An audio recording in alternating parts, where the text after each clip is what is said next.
ሰበር መረጃን እነሆኝ የሽኝትና የሐዘን መግለጫ ትላንትና ያወራው ሰው ዛሬ ሞተና ቀበር ነው ሲባል እንዴት ነው የሚያመው? አድማጮቼ ፋሲል ለሰው ልጆች የነበረው ፍቅር ያንተ ቅንነትና መልካምነት ዛሬ በትልቅ ሐዘን ተተክቷል። ፋሲል ለራሱ ሳይሆን ለሰው ኖሮ ያለፈ አንድ ጎበዝና ብርቱ ወጣት ነው። ለብዙዎች አርያ የነበረ ታታሪ ወጣት የነበረ የእርሱ ማጣት ለሐዋሳ ብቻ ሳይሆን ለሁላችንም ትልቅ ስብራት ነው። ሁልጊዜም በደግነቱና በቅንነቱ የሚታወቅ ገና ብዙ እቅድና ትልቅ ዓላማ የነበረው ንቁ ወጣት ትላንትና አብሮ የነበረ ሰው ዛሬ በድንገት ሲለይ ህመሙ እጅግ ከባድ ነው።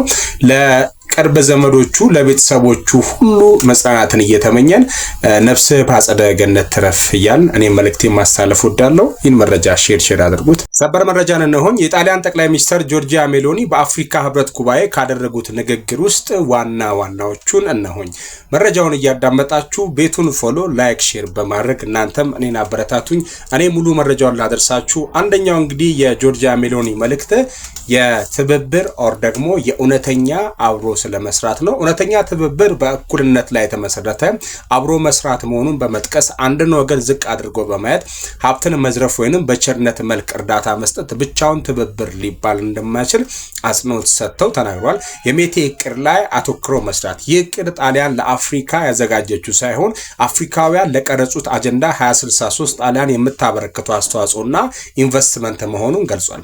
ሁለተኛ የዕዳ ክፍያን ወደ ኢንቨስትመንት መቀየር የአፍሪካ ሀገራት የራሳቸውን እድል በራሳቸው እንዲወስኑ ለማስቻል ጣሊያን የአህጉራት ዕዳ ወደ ኢንቨስትመንት የሚቀየርባቸውን ፕሮግራሞችና የአየር ንብረት ለውጥን ያገናዘቡ የብድር ማቀለያዎችን ተግባራዊ ለማድረግ መወሰኗን አስታውቋል። አፍሪካ የታሪክና የእድገት ዋና ተዋናይ ስለመሆኑ ታሪክ ዛሬ በአፍሪካ ውስጥ እየተጻፈ ነው። አፍሪካ የዚህ ታሪክ ተመልካች ሳትሆን ዋና ተዋናይ ናት በማለት አህጉራት በዓለም መድረክ ያላቸውን ወሳኝ ሚናም ገልጿል።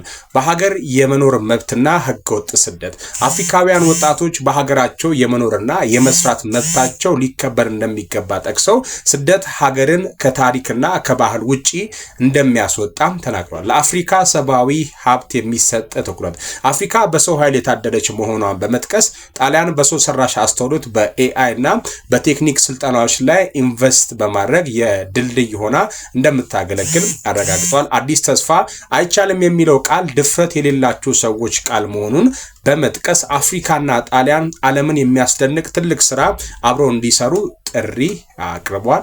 በለሚታደሰ መረጃው ሼር ይደረግ። አመሰግናለሁ። ትንሽ ጠፋ ካልኩኝ ውድ አድማጮቼ ስልኬ ሰማው ያስቸገረኝ ስለሆነ I want to say sorry for that። መረጃውን ዲሌይ ሆኜ ያቀርባለሁ ሰሞኑን ዛሬ ነገ ምናምን I don't know እስኪስተካከል ማለት ነው። ይሄ ነው ያለውን ነገር አንደርስታንድ አድርጉ።